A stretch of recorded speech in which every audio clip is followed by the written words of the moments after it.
सत श्री अकाल। डिस्ट्रिक्ट कांग्रेस फतेहगढ़ साहब की ओर से आप सभी का स्वागत है। आज पहले कुछ नेशनल मुद्दों पर मैं बात करूंगी। मेरा नाम विंग कमांडर अनुमा आचार्य है और मैं कांग्रेस की नेशनल स्पोक्स पर्सन हूँ। यहाँ एआईसीसी की पंजाब की मीडिया टीम के कोऑर्डिनेटर्स हैं हम लोग। और मेरे बाद फिर जो लोकल हमारे मुद्दे होंगे उसके ऊपर श्री कुलजीत नागर जी आप लोगों से चर्चा करेंगे। सबसे पहले एक श्रद्धांजलि हम पंडित नेहरू को देना चाहते हैं क्योंकि आज उनकी पुण्यतिथि है। आज से 60 साल पहले इस देश ने उनको खोया था। और अब बात उन मुद्दों की जो नेशनल मुद्दे हैं। आप सभी को मालूम है हमारे 5 न्याय और 25 गारंटी के बारे में कांग्रेस के एक एक कार्यकर्ता ने उसको छोटे से छोटे जगहों पर पहुंचाया है, जिसमें हमने बात की है कि जो बेरोज़गारी है इस वक्त, ऐसे बेरोज़गार युवा को पहली नौकरी सरकारी मिलेगी जब इंडिया गठबंधन की सरकार बनेगी। ये भी कि जो 30 लाख सरकारी पद खाली हैं उन्हें भरा जाएगा। जो गिग वर्कर्स हैं यानी कि स्विगी जोमेटो जैसे ब्रांड हैं, उनके जो वर्कर्स हैं उनके लिए कोई सामाजिक सुरक्षा नहीं थी, तो उनको सामाजिक सुरक्षा के दायरे में लाया जाएगा। उसके बाद जो 5,000 करोड़ रुपए का एक स्टार्टअप फंड होगा जो युवाओं को दिया जाएगा, उससे वो अपना बिजनेस शुरू कर सकते हैं। ये हमारे युवा न्याय की गारंटी है। और उसके बाद हमने महिलाओं के लिए महालक्ष्मी योजना की बात की है। अब सभी को मालूम है कि जो गरीब परिवार की एक महिला को 8,500 रुपये प्रति माह इसमें दिए जाएंगे। उसके अलावा जो महिलाएं हैं उनको सरकारी नौकरी में 50% तक का आरक्षण दिया जाएगा। आशा और उषा वर्कर्स के वेतन बढ़ेंगे और केंद्र सरकार का उसका जो राज्य सरकार को हिस्सा दिया जाता है उसे डबल किया जाएगा।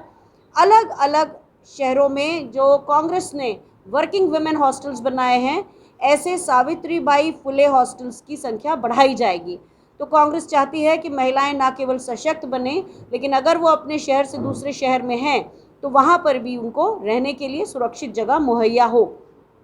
किसान न्याय सबसे इम्पॉर्टेंट, जिसके कारण 700 किसानों की शहादत हुई और नरेंद्र मोदी जी ने कहा कि मुझे क्या करना है, मेरे कारण थोड़े ही ना मरे हैं वो। तो ऐसी शहादत को उन्होंने कोई तवज्जो नहीं दी और ऐसे कानून लेके आए जिसमें किसानों से चर्चा नहीं की गई। किसानों को मालूम ही नहीं था कि उनके लिए कोई इस तरह के कानून ला रहा है। तो कांग्रेस ने ये वादा किया है कि हम एमएसपी का कानून बनाएंगे। कर्ज माफ़ी के लिए अलग से कमीशन बनाएंगे, एक आयोग बनेगा जो कर्ज माफ़ी को बहुत सिस्टमैटिक तरीके से करेगा।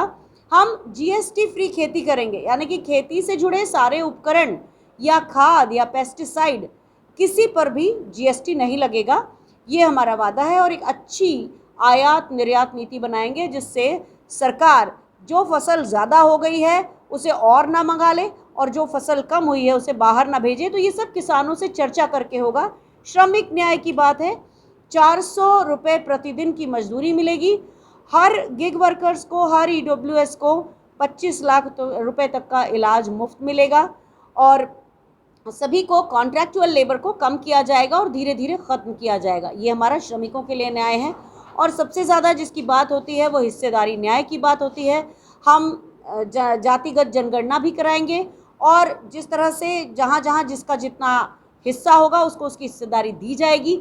ये राहुल जी भी हर अपनी सभा में कहते हैं, जिसके कारण नरेंद्र मोदी जी को ये उनकी दुखती रग पर हाथ रखना होता है।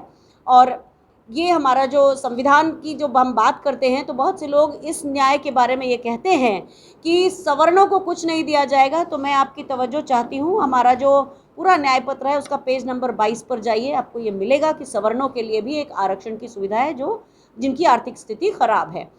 अब कुछ बातें जो जिस क्षेत्र से मैं आती हूँ और नरेंद्र मोदी सरकार ने एक देशभक्त सरकार का चोला पहनकर जिसको पूरी तरह तबाह किया है वो है भारतीय सेनाओं का संस्थान।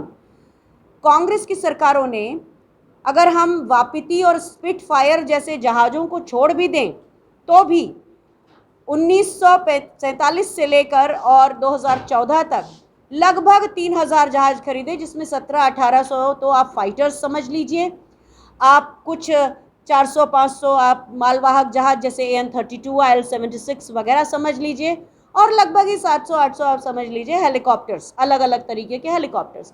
तो 3000 के लगभग जहाज खरीदने के बाद भी कांग्रेस ने अपनी इस उपलब्धि को कभी बढ़ा चढ़ा कर नहीं बताया, लेकिन मोदी सरकार ने सिर्फ 36 राफेल जहाज खरीदे और कुछ तेजस खरीदे, जो प्रोजेक्ट 1990 का प्रोजेक्ट है उसके कुछ तेजस खरीदे जो यहाँ बने हैं, और ये कह दिया कि हमने सेनाओं को मजबूत बनाया है।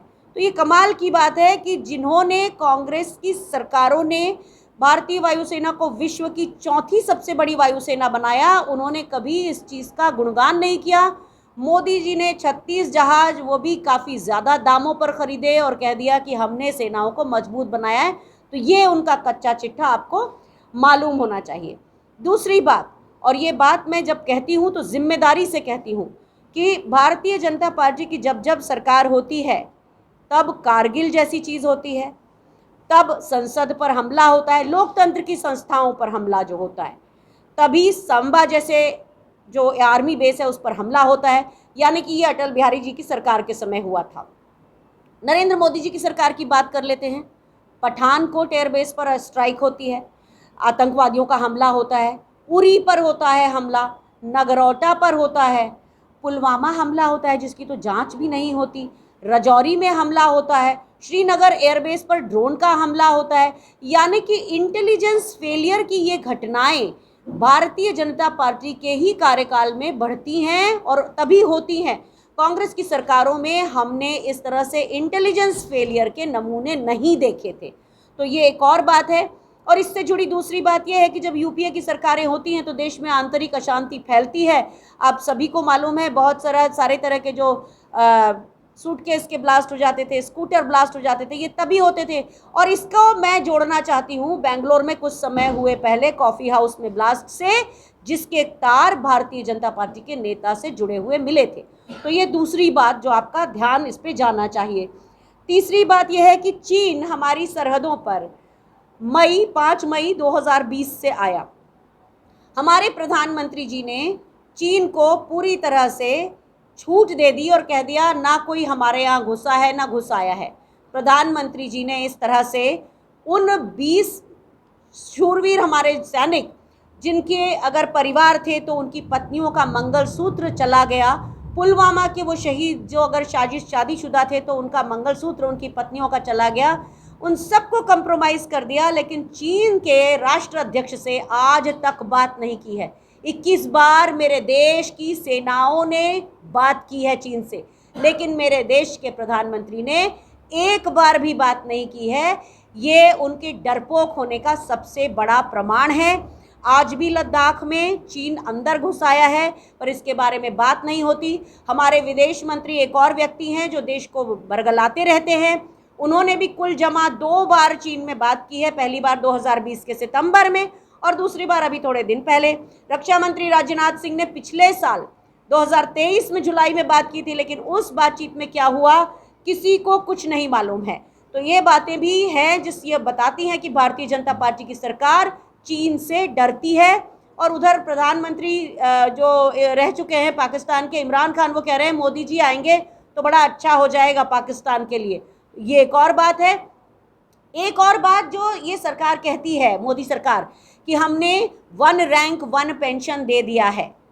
1 रैंक 1 पेंशन आज तक नहीं मिला। भारतीय वायुसेना में मेरी 25 साल की सर्विस है, ट्रेनिंग का समय मिलाकर 24 साल कमीशन अधिकारी रही हूँ, आज भी OROP के दायरे में नहीं हूँ। और मोदी जी ने पूरे देश को भ्रम में डाला, झूठ बोला, और वो उनकी आदत है, ये आप सब जानते हैं।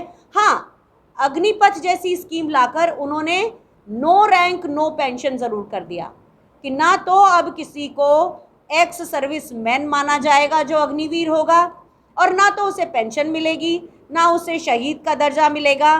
पिछले कुछ दिनों से व्हाट्सएप के ग्रुपों में भारतीय जनता पार्टी की सरकार ये ज़रूर फैला रही है कि एक शहीद हुआ था, शहीद नहीं कह रही है पर ये कह रही है कि उसने अपनी जान दी थी तो उसे हमने 1 करोड़ 30 लाख दिए हैं।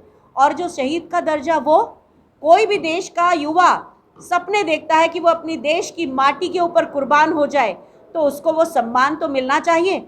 और अग्निपथ जैसी स्कीम से ना केवल सेनाएं कमज़ोर हुई हैं, सेनाओं के अंदर 1 लाख से ज़्यादा सैनिकों की कमी हो गई है, युवाओं के साथ धोखा हुआ है, उन्हें निराशा मिली है, उदासीनता मिली है और शायद इसीलिए हमारे देश के अलग अलग क्षेत्रों में प्रयास करने वाला 2 दिन में हर 2 घंटे में एक युवा आत्महत्या कर रहा है। तो ये सारी बातों के मद्देनज़र मैं आपको ये सारे मुद्दे बताना चाहती हूँ और ये भी कहना चाहती हूँ कि छद्म राष्ट्रवाद का चोगा पहन के भारतीय जनता पार्टी की मोदी सरकार ने पूरे देश को भ्रम में डाला है, झूठ बोला है और सेनाओं को कमज़ोर बनाया है। और अब जो हमारे मुद्दे हैं बाकी, उस पे मैं श्री कुलजीत नागराज जी से निवेदन करूंगी, वो अपनी बात रखेंगे।